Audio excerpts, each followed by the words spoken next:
John ଲିଖିତ ସୁସମାଚାର 16 ଅଧ୍ୟାୟ 33 ତୁମ୍ଭେ ମାନେ ଯେପରି ମୋ ଠାରେ ଶାନ୍ତି ପ୍ରାପ୍ତ ହୁଅ। ଶାନ୍ତି କେବଳ এই জগତରେ কোଉଠି ମଧ୍ୟ ମାନେ ପାଇପାରିବା ନାହିଁ। ଶାନ୍ତି ସାନ୍ତ୍ୱନା କେବଳ ପ୍ରଭୁ ଯୀଶୁ ଖ୍ରୀଷ୍ଟଙ୍କ ଠାରେ ହିଁ ଶାନ୍ତି ଅଛି। ଅନେକ ଲୋକମାନେ ଆସିଲେ ଜଗତରେ, ଅନେକ ଲୋକମାନେ କହନ୍ତି ଅବତାର ନେଇକି ମଧ୍ୟ ଆସିଲେ।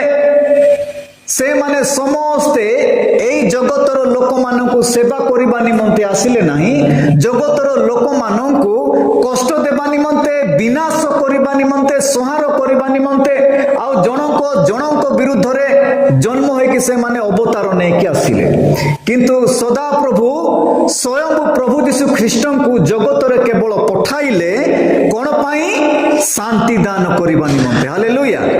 କେବଳ ପ୍ରଭୁ ଯୀଶୁ ଖ୍ରୀଷ୍ଟ ಈ ಪೂರ್ತಾನಿ ಶಾಂತಿ ದಾನೋಗಿ ಬಸೆಲು ಬಾತೆಂದು ಎಸಿಬಾಗ ಪ್ರಭು ದಿಸು ಬೆಸ್ತೆಂದು ಈರು ಇಸಿಂಕಿ ಶಾಂತಿ ಪ್ರಾಪ್ತ ಆದರು ಏಸೆಲು ಆನು ಮೀಂಗೆ ಗುಲ್ಲೆ ಬಿಸಯ ಬೆಸಮಂಜಾಯಿ ಗುಲ್ಲೆ ಬಿಸಯ ಜಣೆ গিয়া মানজাই প্রভু যীশু খ্রিস্ট এই পূর্তানি বাজান গাটি মানে গুলে ভালো শান্তি বিষয়ে বেসান সাজা মানজানেজু ইসি প্রকার আজু শান্তি প্রাপ্ত আনেজু ইসি প্রকার নিবা দিনে ইসি প্রকার চালি চলনা ইসিঙ্গি প্রতিবাসী নাই সাইনডু মিয়নলো করি কাতা এই গুল্লে তার বিষয় মাগে নেকি প্রেম যেটা তোসনে সাজা মানে একা বিষয় মানে যীশু খ্রিস্ট হি প্রেম অটন্তি যীশু খ্রিস্টଙ୍କୁ ଛାଡ଼ିଲେ କେଉଁଠି ମଧ୍ୟ ମାନେ ପ୍ରେମ ପାଇପାରିବା ନାହିଁ।